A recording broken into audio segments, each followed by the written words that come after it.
Okay, so waiting. Your video. Good evening, everyone. This is Dr. Mahesh Veluswamy here, and I thank everyone on behalf of LLB School and CPMB TNUU for being here with us today. Today, it is our pleasure to host Dr. Sita Tayakar, a very special guest from Rajiv Gandhi Center for Biotechnology, Kerala. And Dr. Sita Dayakar is basically a virologist and right now working as a programming scientist in RGCP, Kerala, where he has recently worked on the rabbit detection kit for COVID-19. And today he will be sharing with us his expert opinion on evolution and diagnostic aspects of COVID-19. So Pranav, can you change the next slide? So here is the flow of session. So the first part will be the introductory notes by the guest speaker, and the second part will be the interview session where the LLB team will ask questions on behalf of LLB school students. Whereas the part three will try to address all the on-spot questions from both YouTube and WebEx platform. And at the end, we will have vote of thanks from Director of CPMB, Dr. S. Mohan Kumar. So with that, I would like to give some more technical notes. Uh, so these are some technical notes for participants in both WebEx and YouTube.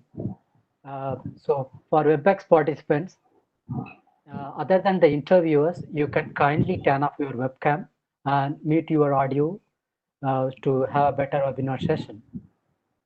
And for both webinar and YouTube participants, try to note down all your questions and we will try to address all the questions at the end of the session.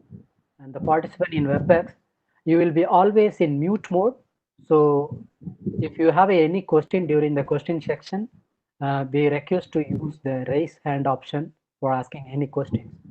And last but not least, for both the platform people, uh, please don't forget to send your feedback via this link. You'll have you can find a Google form. You can give your feedbacks and also other some we requested some more points. You can we are request kindly to put all those things. So with all that, I ask everyone to keenly everyone taking full attention to Dr. Sita Dayakar and help me in hosting for this wonderful session. So Dr. Sita Dayakar, thanks for your patience and now I'll let you allow to take over the session. So thank you so much.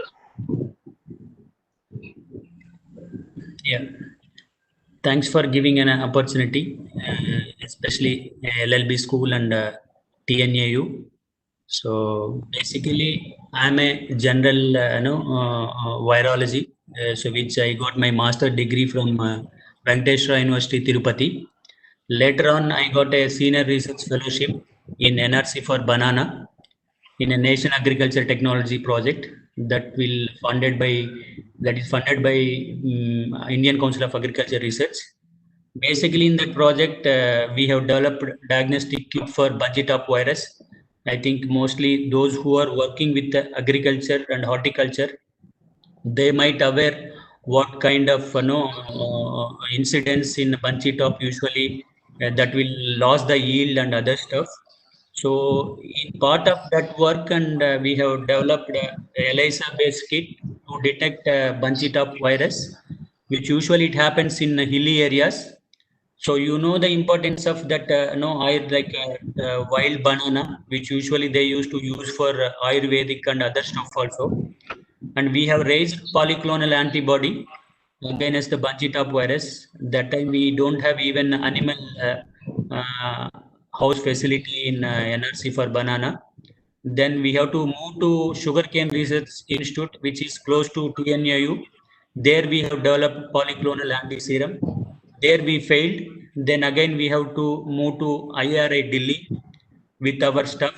Usually getting a viral proteins from banana plant is very difficult.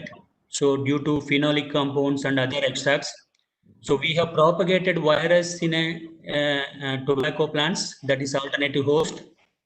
Bulk propagation we have done at our closed maintained condition at RGCB germ plasm. Then that whole virus culture, we have to centrifuge it. That all these steps has done in IRI Delhi campus. Then there we have raised polyclonal anti-serum. Finally, we could able to detect same like what we are talking about the rapid COVID-19 virus. It is more or similar to develop a specific protein which can target the Bunchitop virus. So in part of that, we have successfully come out with those polyclonal anti-serum. We have developed competitive ELISA. Then we have moved to agar gel immunodiffusion. We have compared both the techniques. So then slowly we have developed other banana virus also. By that time, my fellowship was over. Then I have to forcefully move to Apollo Hospital, Hyderabad. With a similar kind of setup, I was working with a real-time platform for all infectious diseases like cytomegalovirus, herpes simplex, HIV, hepatitis B, hepatitis C. There are many parameters. There, since that is a commercial corporate hospital, we don't have time to develop in-house procedure. Forcefully, but we have to buy from the commercial kits, and we have to screen large number of samples. So once that 9 years experience I have with Apollo, then I have to move to Africa. There I have worked with HIV diagnostics. Again, it is a from small infants, dried blood spots. We have polluted RNA or DNA, and we have run on the Abbott platform. From there, I joined RGCB. Here also, like a similar setup.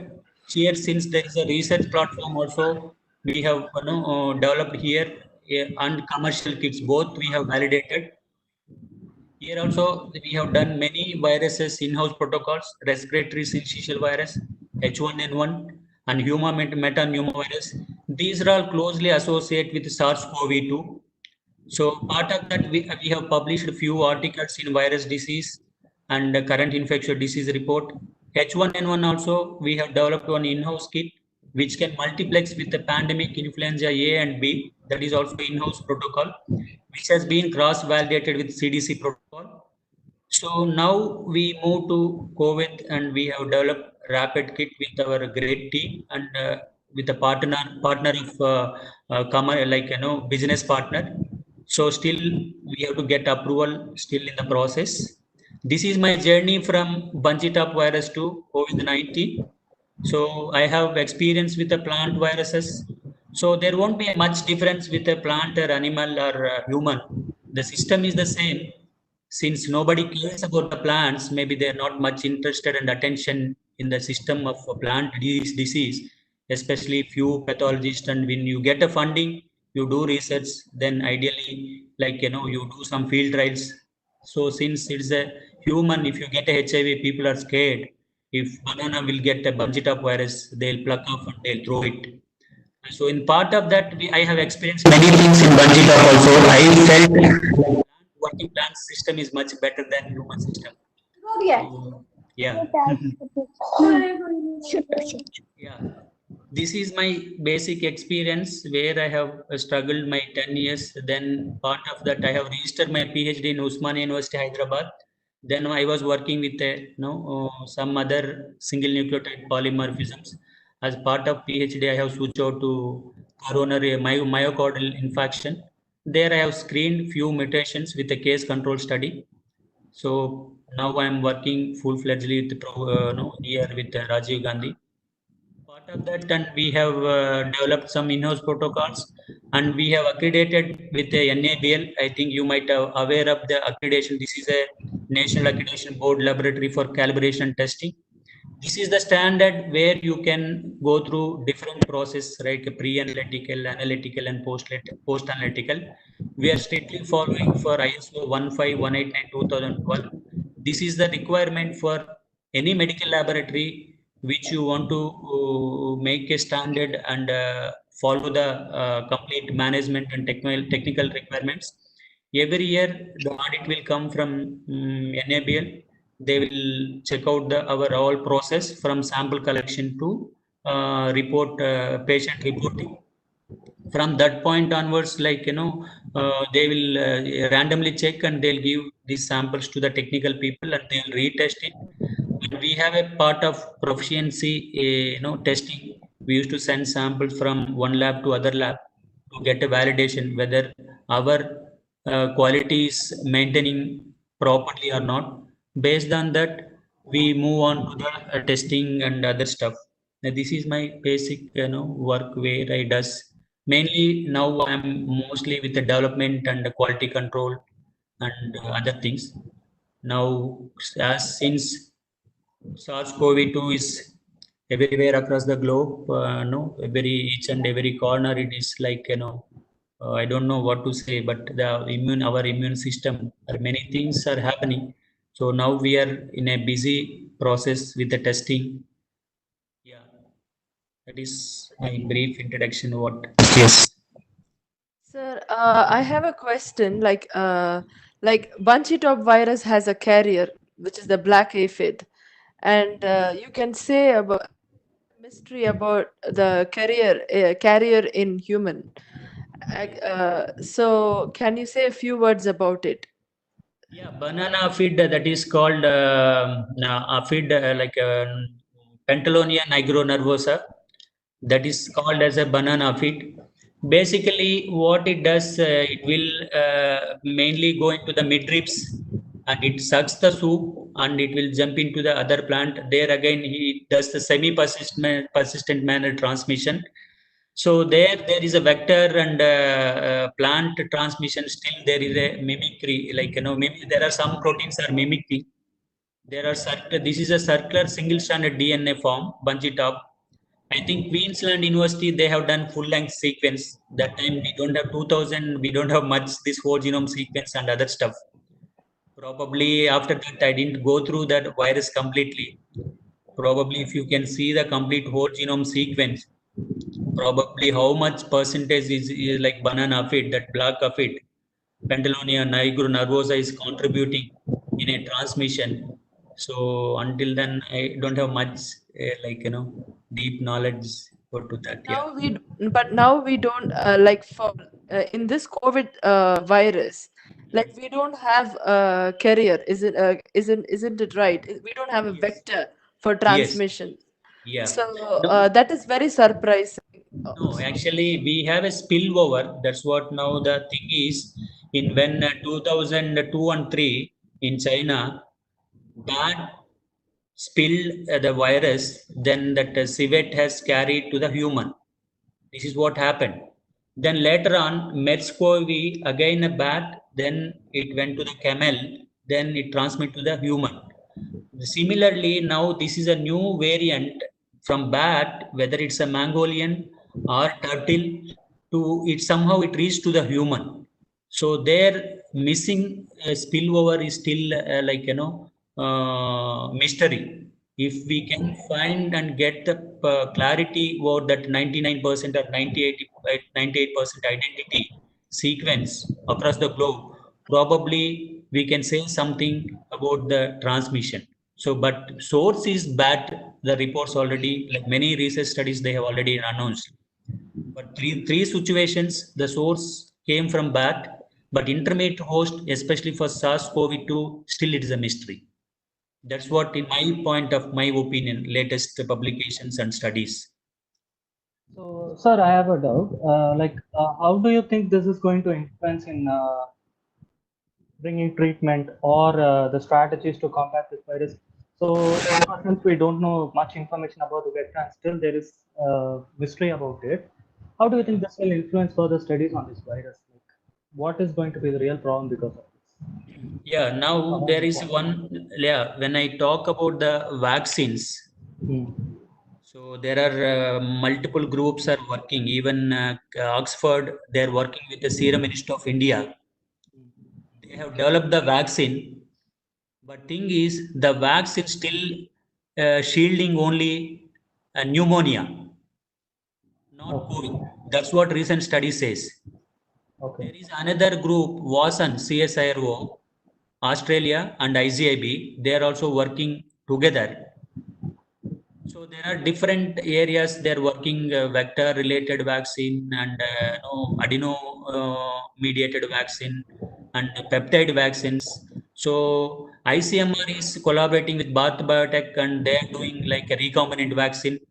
Still, we have to, it's long way to come up with something like, where the target is. Now, angiotensin converting enzyme, that's what they say is that the receptor will bind and it will multiply virus more. But still, which area is more conserved region for vaccine development? Still, the studies are not clear unless if you can look into the GISAID website, maybe probably 30,000 sequence they have deposited so far across the globe. So I think you might bioinformatics guys might aware of GISAID, right? Yeah. And maybe if you look into the overall scenario where exactly these mutations are happening, recent studies they are saying G148. That is one study. There is a particular mutation that is only the main culprit. One recent Indian study came up with the Indian Journal of Medical Research. Likewise, geographically, the mutations based on the geographical and precise medicine, it might be vary unless we don't know the biology of where the source came from. So targeting is still little bit tough. So we have to wait and see how the other trials, like whatever ongoing trials are happening. So probably this year end or next year, we'll have some idea. Sir, we have a set of questions prepared by our CoVIT team. Yeah. Yes. So we will start with our first question. Yes. So there is a common question that what are all the available diagnostic methods? Yes. So can you please elaborate on that for this CoVIT virus? Yes, yeah. Now WHO and CDC has recommended real-time PCR is the gold standard technology which we supposed to use for each and every any population. So basically, this technology detects viral RNA. Therefore, recurrently infected SARS-CoV-2 patients already having a symptoms. This test is particularly accurate with this acute SARS-CoV-2 infection. So this is technique. The real-time PCR basically they have designed for 4 targets. That is open reading frame. That is ORF1 and RNA-dependent RNA polymerase and E gene and S gene. These 4 genes, depending on the situation, either you can screen 2 genes and you can say that if you get positive that you can report as a confirmatory one more test and you can say positive. Basically in this qualitative real-time PCR, we are not quantifying any viral load from the specimen. We are only saying whether it's detected or not detected. Since I think you all might aware of PCR technology, there will be a exponential cycles from 1 to 45. So in this case also there will be, as per the standard guidelines, state country guidelines, 45 cycles, total 45 cycles. The CT value, if it is coming below 36, then it is categorized as a positive. When it exceeds 36, then that we are not considering as a positive. Either we have to repeat the test process and check whether it is a false positive or false negative. That is the criteria for especially RT-PCR technology. And also, if you think about real-time PCR also, even though WHO CDC recommended as a gold standard, worldwide we are using the same technology for testing for each and every population, either is a augmented or random population. There is a 3 phases. If you look at the pre-analytical phase, there will be a sample collection, sample transport condition. The media which you are using should also have a proper growth conditions or lysis conditions to reach to the lab, and temperature conditions and layer packing. This is called as a pre-analytical. Once you receive in the lab, you have to see whether the sample volume and other stuff. From that point, you can move into the isolation process, which called RNA extraction from clinical specimen. You have to concentrate the virus, that virus either you can have your own in-house protocol, which is validated with other commercial kits or commercial kits already available. Once your extraction, then it will move to the specific virus specific probes. Once you detect the virus, then it will go to the reporting condition. There are 3 phases. If you miss out any phase wherever the small area, the results will be vary. So there is a 96 well played while adding your probes in labeled wells. By mistakenly, if you move into the other well, the patients also will get mixed up.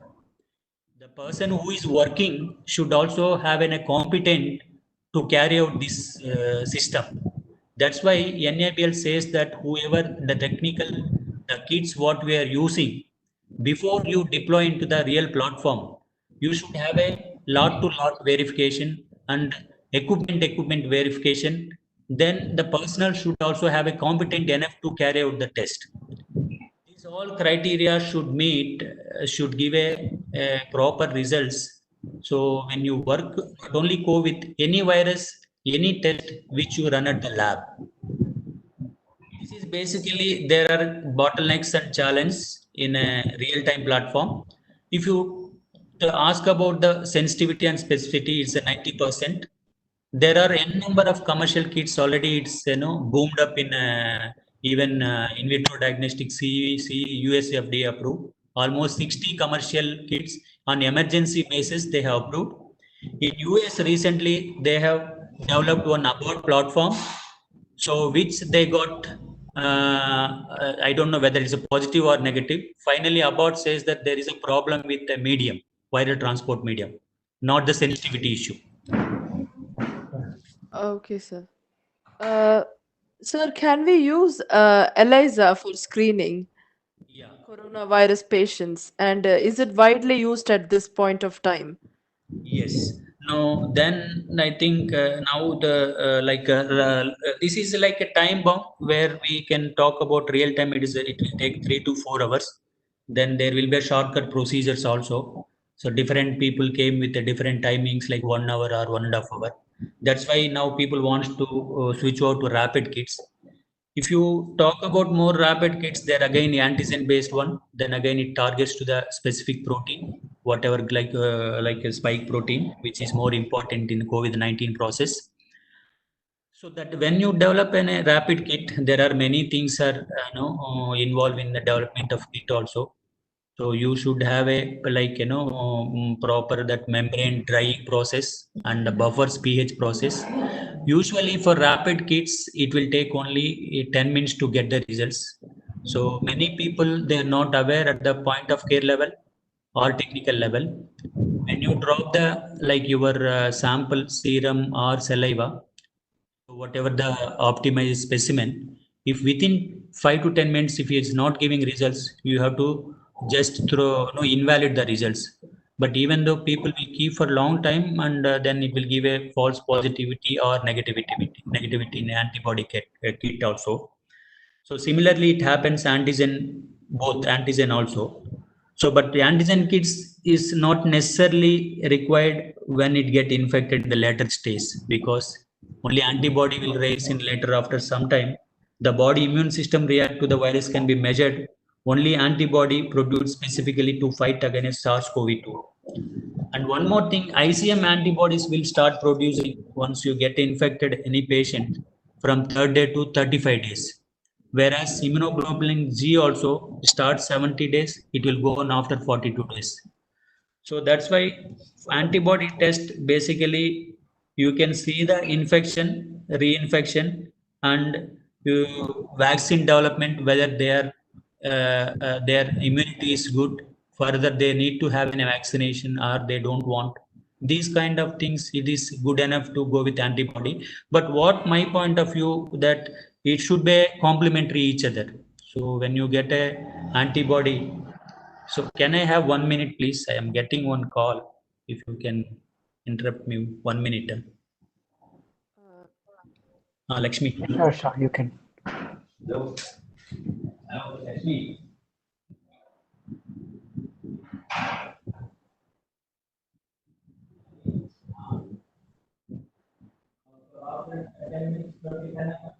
So, dear participants, kindly wait for like 2 minutes.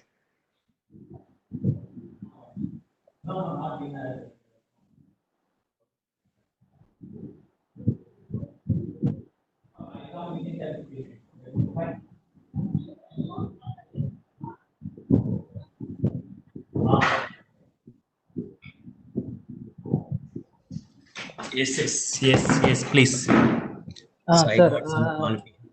sorry. Sir, we were speaking about the diagnostic kits like PCR and rapid test kits. So, in comparison, what is the actual sample that's being collected for maybe PCR or the rapid test kit? Since we Yeah, have there spoken are. about these two Yeah, there are. Correct. There are like if you see the PCR, we need only 150 microliter of nasal swab or throat swab. Okay. So when you will get a 5 ml of medium in this collected swab, we will take from that 5 ml only 150 microliter. Now, as per ICMR guidelines, where the infectivity is very low, there you can pool the samples. Like you take 5 1 lot samples, take 30 microliter from each vial, pool it together, then you run as a single reaction. If you get a positive, then again rerun individually. If you get negative, then you can give total 5 sample as a negative. Because this will reduce your cost and capacity. You can increase your capacity. Like, you can build the capacity more. Okay, so if it is in the case of negative, we need not go for the entire different sample. The lot will tell you whether it's negative. So if it's positive, we can individually go for testing each samples from that lot Yes, for you are positive or right. negativity. Yes, Okay, that reduces the cost of consumption of these chemicals and reagents and procedures. yes. Okay. Okay, so how long does it for the rapid test kits? What would be the sample? Yeah, rapid kit test again. If it is antigen, then it will be oral swab or nasal swab. Whereas antibody one, either you can use blood or plasma serum. Okay. That is only one drop. But that accuracy and sensitivity, if you talk, then it is only 50% Okay. of antibody. Even though it is a point of care, you can take wherever you want and perform the test. Less manpower without any technology. But thing is, the sensitivity rate is very less. Okay. So that's And why. based on the level of processing in these two techniques, because since most of the like who are working on this sample collection, Yeah. and we see a wide range of participants in this with different level of expertise. So what is the level of processing that is needed for the samples collected for real-time PCR and rapid testing? Yeah, but you need for oropharyngeal and nasopharyngeal, if you want to take a sample, maybe nasal it will be easy for to take normal nas, but you need to have an expert to take a sample from oropharyngeal. Okay. Whereas serum also, you need to have phlebotomist to draw the sample from the patient. There are two different things. But level of processing for nasopharyngeal or oropharyngeal, you need to have a biosafety 2 level with a 3 specification.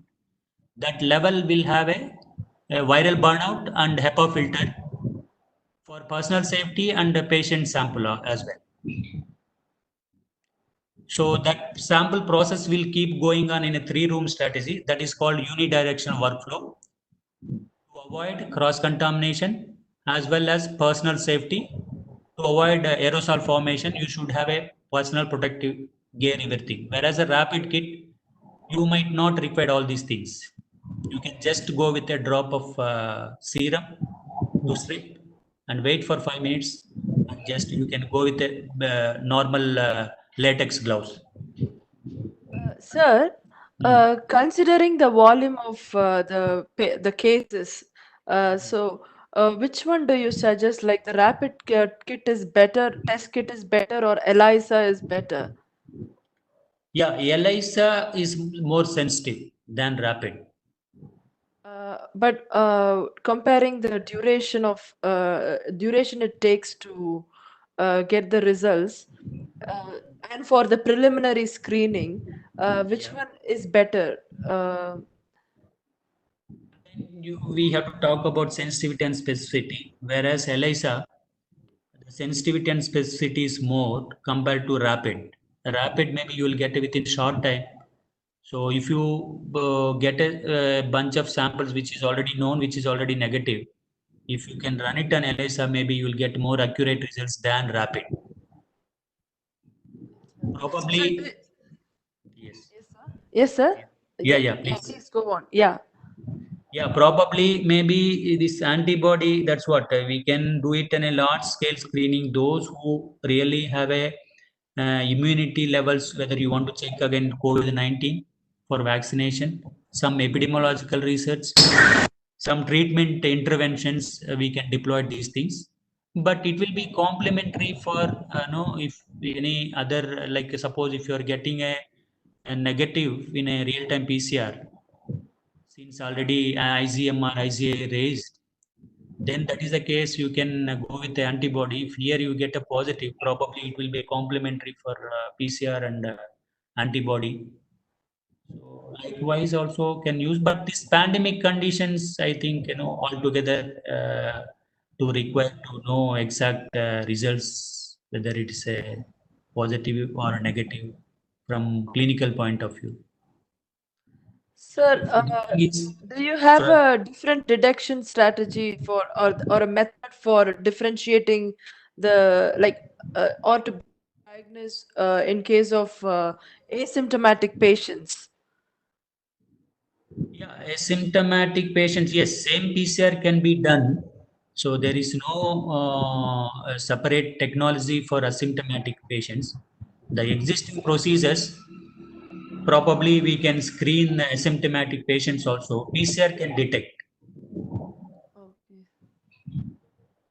Sir, recently there has been even reports like environmental testing wherein we could find the viral samples in the stool of the patients after ever since 3 days. Yes, So yes. there has been a work that has been going on worldwide, and even recently from Chennai Metro Department, they have reached to the treatment plants, sewage treatment plants, and found RNA particles in it, and they have Yes, tested yes. it through PCR in order to check occurrence, or in case if at all if it is going to reoccur, the reoccurrence can be diagnosed with such a study.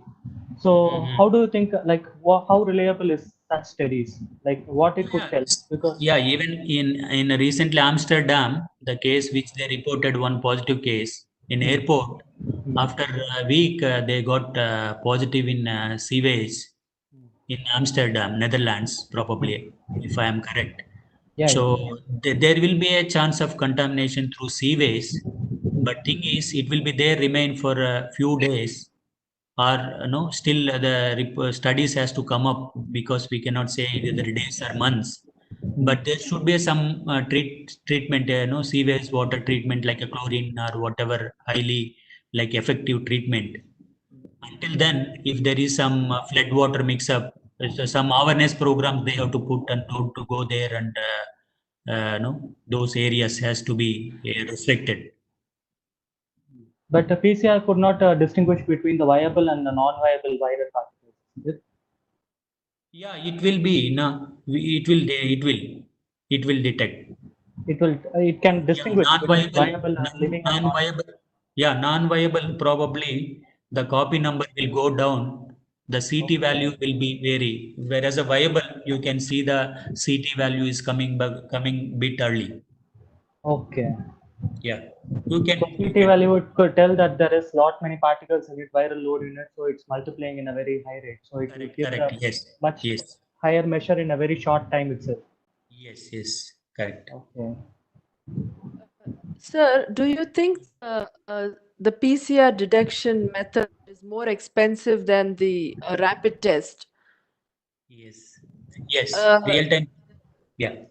Yeah, so in that case, would you use a PCR only to do a secondary level of screening? Yeah. So yeah, second level of screening as now the present scenario, for example, in India, initially, as you told that no, there will be like a huge money variations and for cost effectiveness. They want to deploy antibody kits. When it went to the field level, when you screen in a laboratory closed conditions, the results are coming good. When it distributed to the field level, so there are n number of reports. They said that there is not report strips are not working. So the problem is when you buy kits from Korea or China, the pH will be vary, the buffer. When it comes to the tropical countries like India, so that may not bind antibody to give a proper results. That is one big drawback we are facing. Then we should, like ICMR recommended to go with ELISA. So there you will get good results. So when we Is think ELISA cheaper, sir? Is ELISA cheaper? yes, of course. It will come like a rapid, lesser than that also, because in one single plate, you will use almost 93 patients. But only thing is, it is you cannot take as a point of care. Again, it will be closed condition, but it will take maybe 1 hour. Hmm. But the sensitivity is high, so the Yes, specificity is high. correct. So, Yes, so it will help to detect a more accurate number of cases.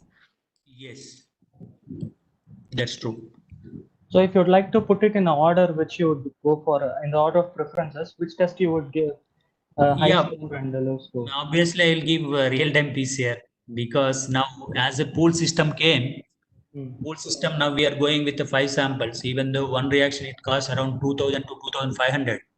Okay. When you pool 5 samples, that value will come equal to rapid. Like 500, it will go down because you are pooling 5 samples, but the reaction cost is only single reaction. Ah, Maybe that will see now China they have pooled 32 samples. It depends on like how you validate again the pool system. In India, they said you can go with the 5 sample. In China, they went up to 32. You can okay. pool 32 samples for single reaction. So only thing is the time will be bit. It will take 4 hours, but I don't think that time will sometime will give that much variation in part of treatment or other thing. Sir, is it advisable to use like if like self-testing kits, or are there any self-testing kits going to be released in the future? Yes, 1 minute. 1 minute.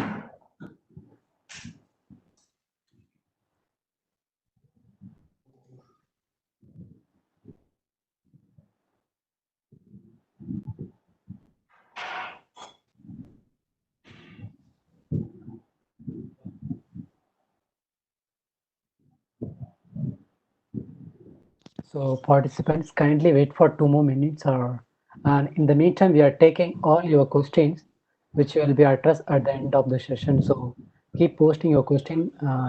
We are taking it. Audience, and he's a very busy scientist and No, please be actually, patient. Okay. I'm getting Okay. calls from lab. I think they want to give some report. Okay, no problem. Go ahead. Thank you, sir.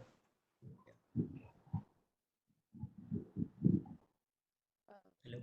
Yes, Hello. hello. Yes. Yeah, sir, So and I'm the thinking, common, yeah, yeah, go on, yeah. yeah, you can go. So I would like to ask, so I asked the question like, are there any self-testing kits available? Yes, And correct, yeah, correct. Yeah, yeah. I'm very happy. advisable. Yes. There is one thing is coming up that is called as a lamp assay. Still, it is in few countries they have already developed and they have deployed. Again, lamp assay is nothing but there is some 6 primers, a mixed probe will be there and one specific probe in a single vial. You can put those your sample into that vial and you can use water bath 60 degrees for 20 minutes, then you will get the result. That is one technology. So they say LAMP technology. That is again nucleic acid based with a rapid. So there is other thing which you can do with the CRISPR-Cas. Maybe bioinformatics people, I think you might have aware about this CRISPR-Cas gene editing. Yes. Probably you can fix these whatever interest of gene to the lateral flow, like a nitrocellulose membrane, like a rapid.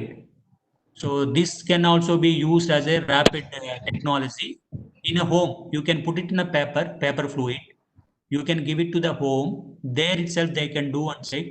You can put as a mobile app, like Prakash was talking about artificial intelligence. He can capture those results and he can read it from his center wherever he operates. These are all the possible technology you can develop in a future. Right now, I think there is so many validation, sensitivity, specificity issues. Maybe things has to come up. Research has to go on this process. Okay.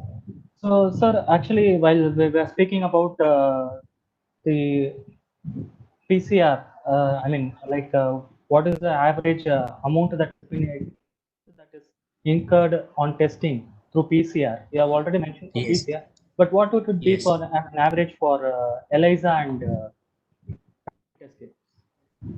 Like the cost of ELISA, testing? yes. ELISA maybe probably is less than 500. Okay. Whereas PCR again less than 200, 2000 if it is a single reaction. If you are going with the pooling, maybe the cost will come down, like ELISA only. If you're not pooling usually where it happens, where the less infectivity. See, suppose if you think about there is a lakhs of population where you one corner you can see only one case has moved here and there. There you can call as a sentinel survey. Those kind of samples you can do is in a pooling when it comes to the pandemic situation. So if you Okay. feel that there is a positivity population is high, probably there you can do individual PCR, no pooling system. So with this cost that's been involved, we already know that we are indigenously manufacturing all these diagnostic kits. So what is in what volumes are these kits being manufacturing indigenously?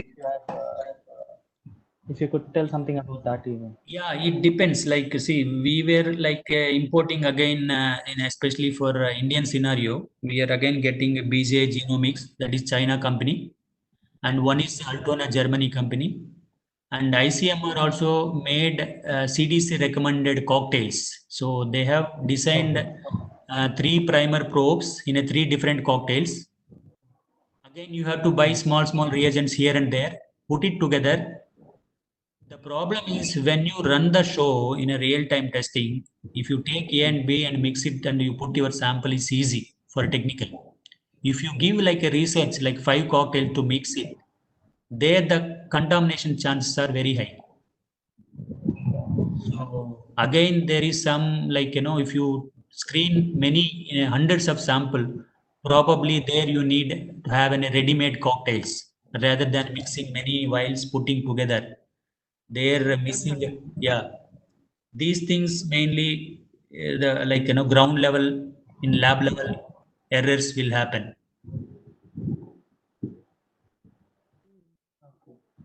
Sir, on specifically talking about these diagnostics and ELISA, there's some questions from YouTube and live sessions.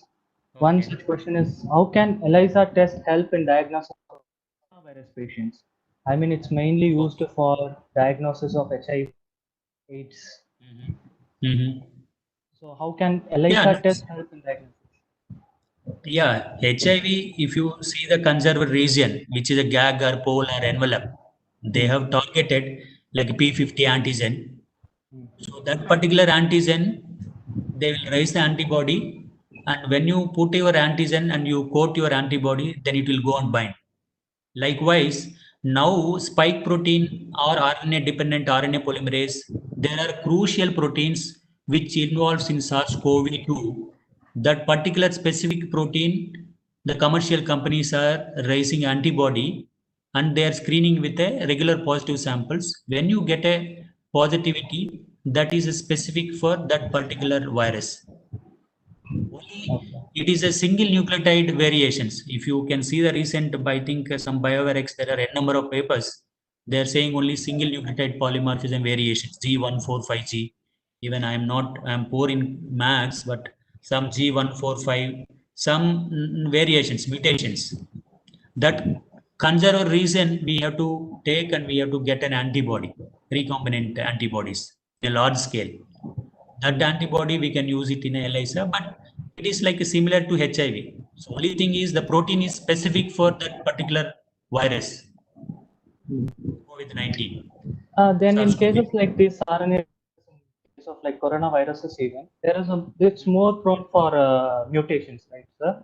So does this affect the Yes. diagnostics in any way? Like this gold standards would be changing, like markers or the protein specific region that we are focusing on. If this keeps on changing, will it pose a challenge in diagnosis in the future? Yeah, that's why we have a cross-reactivity studies. Now, coronavirus, there are total 7 coronavirus so far they have reported in the world as per the International Classification of Taxonomy of Viruses.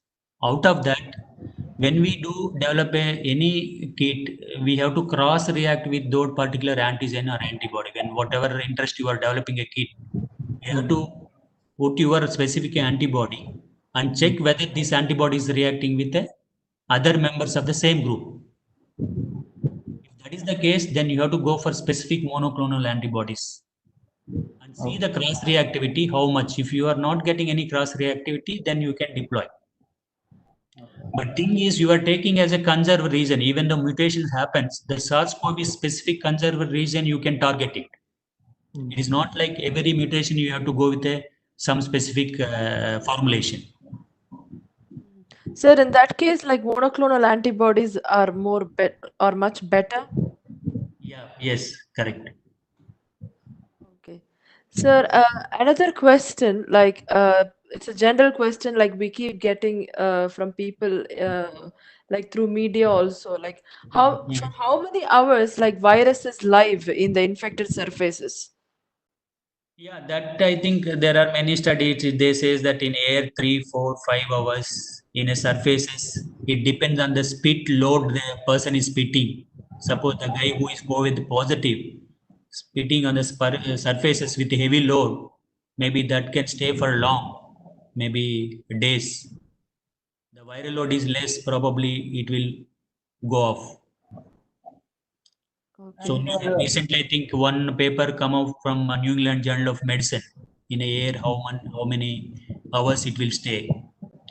So basically, at this point of time, we cannot say like this many days, but it has to come up with many studies and check how long this can be. Since water is surveying for days, probably Ram was telling in a report. Probably air also it is in hours. In surface also probably maybe like some few days it may stay. Like metal surfaces or wooden surfaces. Yeah, but plastic surfaces it stays more time than steel and copper. Copper is the less time bound, whereas the plastic I think it stays more. That's what I have read in some paper. When I have gone through, they have given different surfaces where the criteria is plastic is more and copper is very less. In fact, there are even other samples that have been suggested widely, like as you said, spit is already there. Even sweat has been suggested, I suppose, for using it as a sample. So, how reliable can these alternative sample methods could be for diagnosis, especially? Yeah, there are two things. There is a lower tract infection and upper tract infection. So only clinician can justify based on the symptoms which specimen is ideal for the patient. But even though nasal, when you compare with the nasal and oropharyngeal, oropharyngeal is giving more positivity than nasal. So that's why sometimes they are collecting two samples and mixing together. Oro and nasal. But whereas other cases, bronchial lavage, because it is again lung-related, pneumonia-related virus, whereas lung cells, it will eat more and survive. There, sputum and bronchial lavage also you are getting more positivity. When there is one study recently they have done in China, they said that sputum and bronchial lavage is more, but it has to there has to some more strong studies to justify which specimen is ideal. Again, it depends on the patient condition, basically, my point of So the view. It's not clinicians the would have to prefer Yes, correct. which method would be much reliable for based on the symptoms that they show. Correct. That's true. So how many samples are recommended to do pooling and sampling together? There was a question from the YouTube session. No, as per the normal scenario, so 5 sample has been recommended. So probably if the number increases, if they want to do more sample, and again they have to go some in-house validation whether they can accommodate 10 sample pooling. Probably that can be increased. Again, the problem is pooling is easy to pool, but only thing is the kit which you use for isolation and amplification also should be suitable for pooling. So there are other issues also think of when we go for pooling. Okay.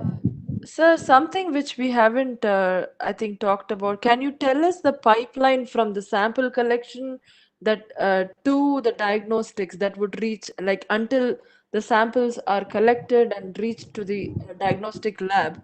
What is the pipeline? How it is collected? How it is transported? And how it is reached? uh, and uh, and then the other process, like once you get the results, and how do you and how do you announce, and how do you send it to the concerned hospitals or whatever? Yeah. District hospitals or no, wherever the hospitals, usually clinician will collect using their expertise, oropharyngeal or nasopharyngeal, with a triple layer packing. So they will collect in VTM medium that is called viral transport medium. There are many commercial companies. They are giving medium with a lysis. The virus will be inactivated in your medium. That can be carried with a triple layer packing with a ice box and thermocol layer to nearest like 1 hour, probably 1 to 2 hours, and you can put temperature monitor also inside your box. We can read using your temperature log when it reaches to the lab. Once we reach the lab, then we will check out the TRF test request form with the patient's specimen. If it is a less volume or dried up swab, we will immediately will reject.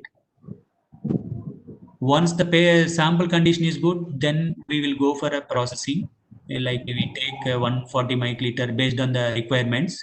Then we isolate the RNA using the like whatever given sample within 1 hour time. Once RNA is ready, then we can go for amplification. That will take 2 to 2.5 hours. It depends on the commercial kits and their cycles and program.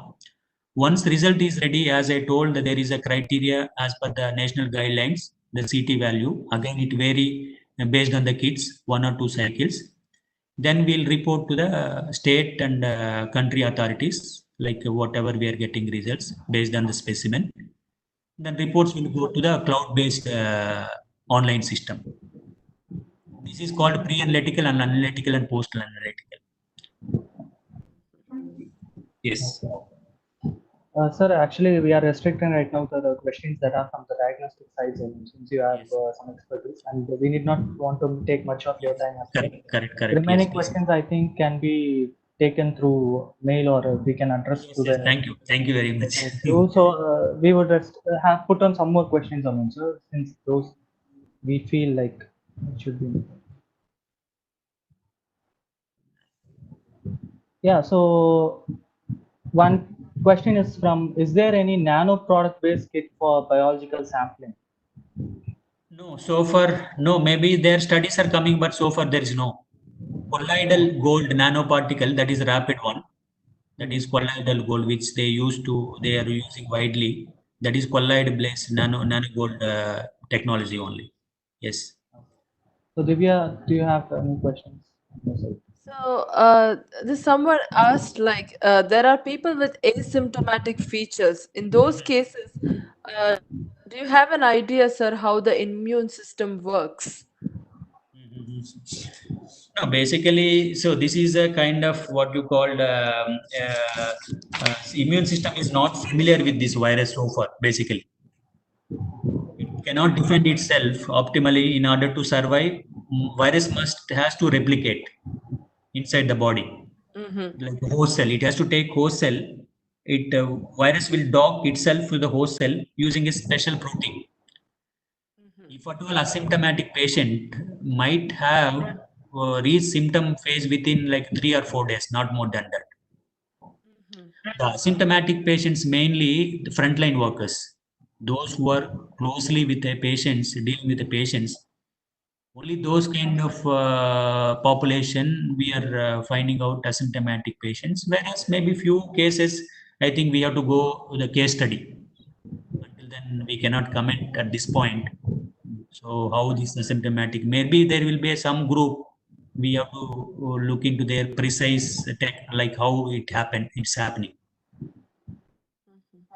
Yeah. Ram, you have a question?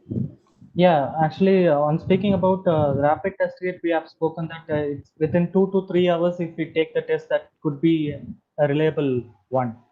So, what in case of PCRs? Is there any like time restriction wherein before that the samples has to be processed to get the reliability results, or Yes, remaining yes, timing yeah. can cause some Correct, problem correct. in reliability? TrueNat. There is one Indian-based company that is called TrueNat, and they have like a less time bound for isolation. They have some cartridge.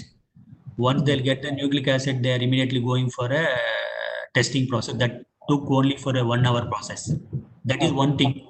Now this paper fluid, the LAMP assay will come up. Then that will be another easy technology for short time detection with the cost effective. That is again CRISPR-Cas9 based one, and the other one is LAMP based one. Two things is in pipeline. Probably if research comes good, maybe that will be useful for these kind of situations.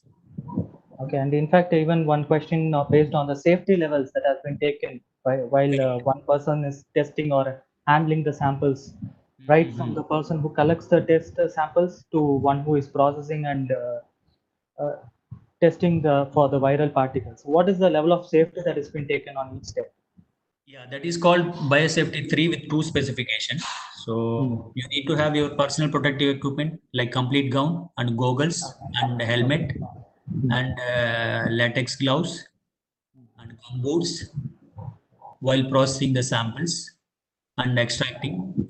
There are some relaxations if you move to the amplification process and post-amplification process. But you need to have a biosafety 3 with the 2 specification for extraction. Sir, I have a question from, again, it's from YouTube. So they asked how much time it will for the virus to take to mutate or change to new strain, and how will it affect the development of kit or vaccine? So we have seen these different strains across the geographical zones Okay. actually. So how is it? So is it possible to have a new strain within the within India, within the Indian geographical zone? That even I am not aware. Actually, mean evaluation rate somewhere I have studied 1.19 to 1.131 in 10 to the power of 3 substitution per site per year. That somewhere I read it, but so I don't have much idea about the evolutionary part. Okay. Yeah, mutation.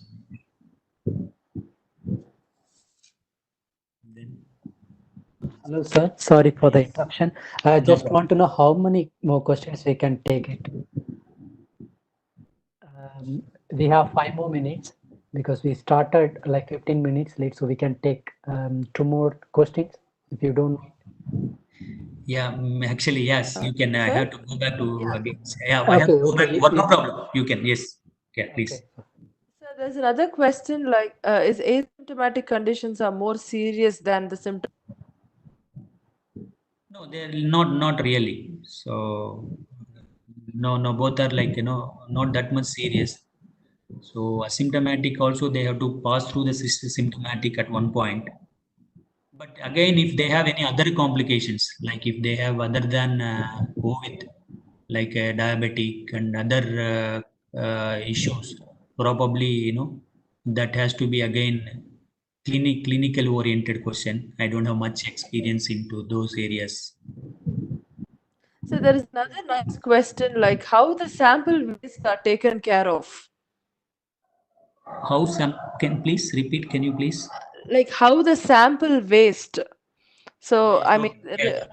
how they are taken care of in general. Yeah. So once we are done with the things, and we need to have like disinfectant with 10% bleach, that is sodium hypochlorite, then autoclave it. Then we have here like a waste management system as per the approval by Indian Medical Association. They will take and they will segregate in their warehouse. In laboratory, we have waste management. Wherever it is waste thing, and we disinfectant, then we autoclave and we'll dispose. So, so there's another question as well, and like how many, like is environment play a part in causing this infection? And if so, like can a virus change its genetic material like with respect to environment? So this is another question from someone. I don't have much idea about the environment and virus. Okay, one question, a good question is about how exactly specific antibodies against the coronavirus are raised for diagnosis through ELISA test and rapid test kits. No, yeah, that's what. This is a 60% sensitivity. When antibody rises in the day of after third day of infection, IgM will detect. The seventh day of infection, IgG will detect. Until 35 days, IgM will detect. After 42 days, also IgG will detect. It is a antibody specific test. But only thing is again the percentage of infection and how and the commercial device. There are many things has to be connected and discussed. Yeah. And so Maybe we can end up the question session. Is it okay, Divya and Ram? yes. I Because think we have plenty of questions, and I think we cannot answer all the questions. And maybe we can ask everybody to post a question to mail ID, or else we can take the questions in the Google form. Is it okay? Yeah, we will try to cover these questions in other webinars and series as well. Okay. We are going Okay. to add lots So maybe thank you so much, Dr. Dayakar. So Yeah. thank you so much for answering all the question in a polite way. So and I just want to give a vote of thanks from Director of CPMB. So Dr. Mohan sir, if you're okay, can you give a moment of thanks for Dr. Sita Dayakar?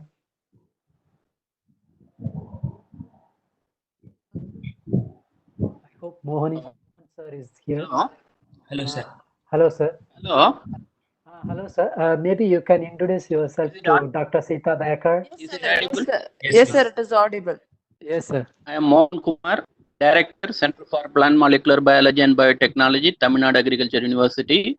Thank you very much for sparing your valuable time. And you have started from Banchi Top of Banana from Trichy to Yes, sir. Coimbatore Sugarcane Breeding Institute, and then to Hyderabad Apollo Hospital, as well as to Delhi. And you have a very rich experience starting from various type of detection technique, starting from the DNA virus or RNA virus, and also the protein based diagnostics. You know that we have the lot of ELISA techniques as well as the antibody based and both the nucleic acid based.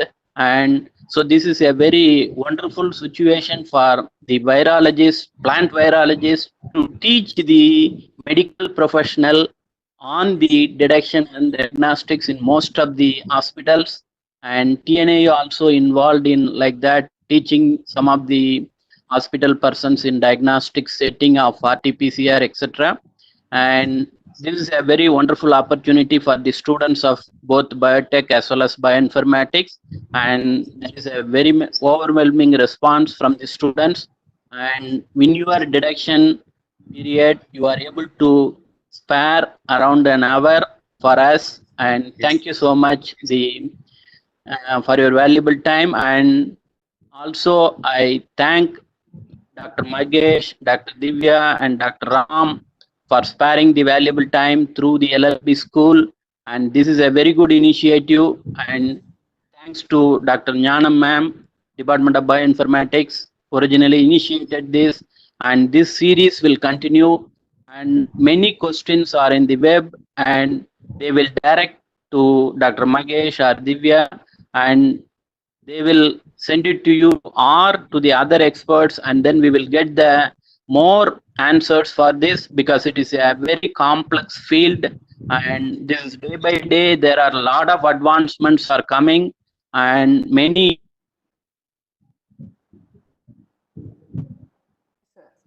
Yes, sir. I am not audible actually. Hello, sir. Hello, sir. Are you there? Then thank you very much for those who are testing the COVID to interact with us for an hour. Thank you, Dayakar, and thank you very much for everyone. Okay, so Yes, sir. I have closed also.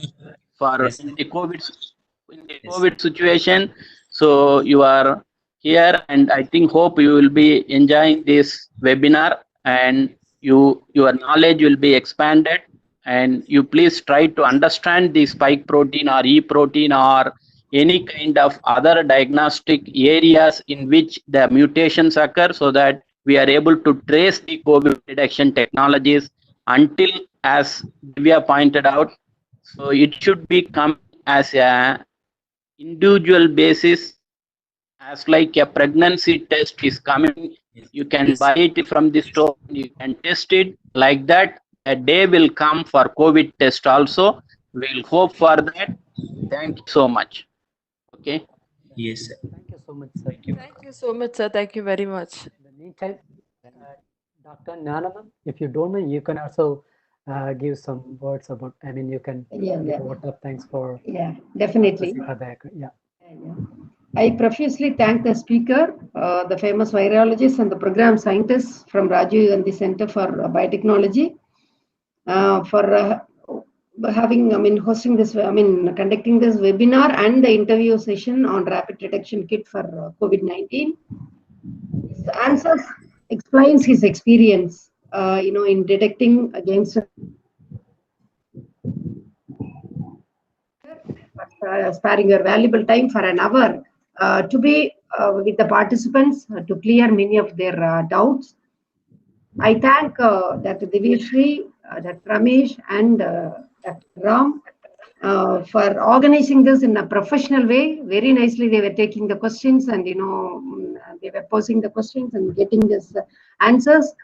Really, we from CPMB, we are all very much proud of having this alumni. Thank you so much. Thank you, ma'am. Yeah, Thank you so much. we are really proud of you for organizing. Thank you so much, ma'am. Yeah, thank you. I would like to thank Dr. Sita Dayakar for accepting to have a talk here. And also I thank Dr. Mohan sir and head of the Bioinformatics and Biotechnology from CPMB for accepting to collaborating and jointly presenting this webinar session. And also I thank Mr. Ram and Dr. Divyashree for nicely asking in the questions for an hour. So it was really wonderful, and I hope all the students will be benefited. So again, once again, thank you so much, Dr. Sita Dayakar. We will host you again. I have one question. Yeah, if you sure, can- sure. No, since when I thought maybe you might be all clinical oriented guys, now I understood that there is a mix bioinformatics and plant and other people.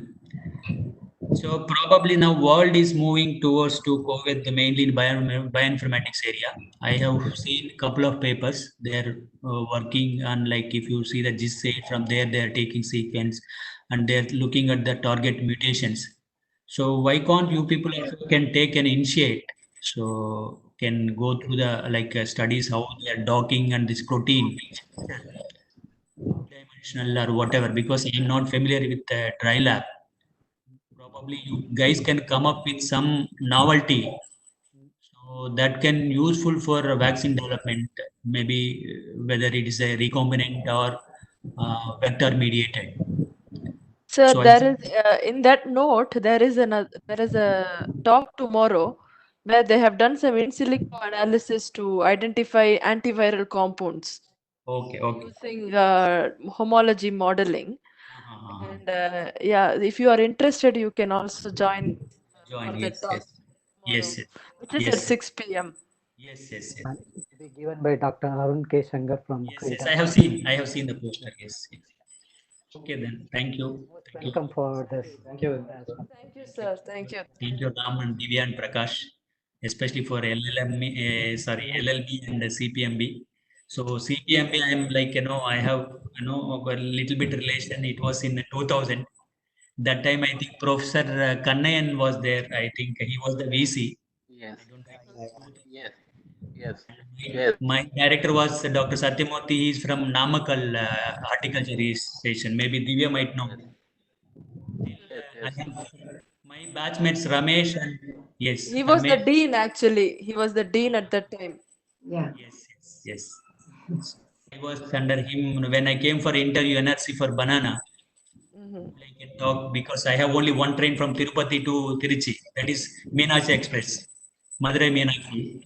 Because I am very new to the Tiruchirappalli, then I got down and my train again it's in the evening. Then somehow I dare to request PA sir, can you postpone my interview afternoon to the morning? So they have accepted my interview has been preponed and I got selected as SRF. They said now without joining, you are asking me to prepone the interview. If at all we give the job, you may not work here. That's what they discussed in the interview. I thought I will not get. Finally, I got it. That experience make me now working here as a COVID testing team. So I'm very really happy to talk about my whole experience with you guys. Thank you very much. Thank you, sir. It's an interesting relation that you connect. Yes. Being a plant virologist, Yes. it's also useful to Also, know that how you diverged from plants to identifying diagnostic kits against this COVID SARS-CoV-2. Yes. So it's an interesting relation where it's an example for many students to actually think about interdisciplinary platforms Yes. and Sure. to diverge from one to another. Sure. Thank you, sir. Thank you for the little. Thank you. Yes. Thank you. Yes. Thank you. Yeah. So I think it's time to wind up. Yes. Thank you. So before winding up, I would like to ask the participants, please don't forget to give your feedbacks. I sent you the link in both YouTube comment box as well as in the WebEx comment box. So you can go there and give your feedbacks. And also tomorrow we have a session. Yeah, sure. Thank you. Thank you. Thank you so much. Thank you. So, and also to inform everyone that we have also another session at same time tomorrow. So hope to see you all tomorrow at the same time. So thank you so much, everyone. Have a nice evening. Tomorrow. Nice evening. Meet you tomorrow. Yeah. Good night. Bye. Yeah, thank you Bye, so much, everyone. Mohan sir and Dr. Jnana ma'am. Yeah. Thanks, Nagesh. and Thanks, bye, Divya. Nagesh. Tomorrow we'll. Okay. Sure. Thank you so much. Thank Thank you. you. Thank you Thank so you. much, sir. Thank you. Thank you, guys. Bye. Good night.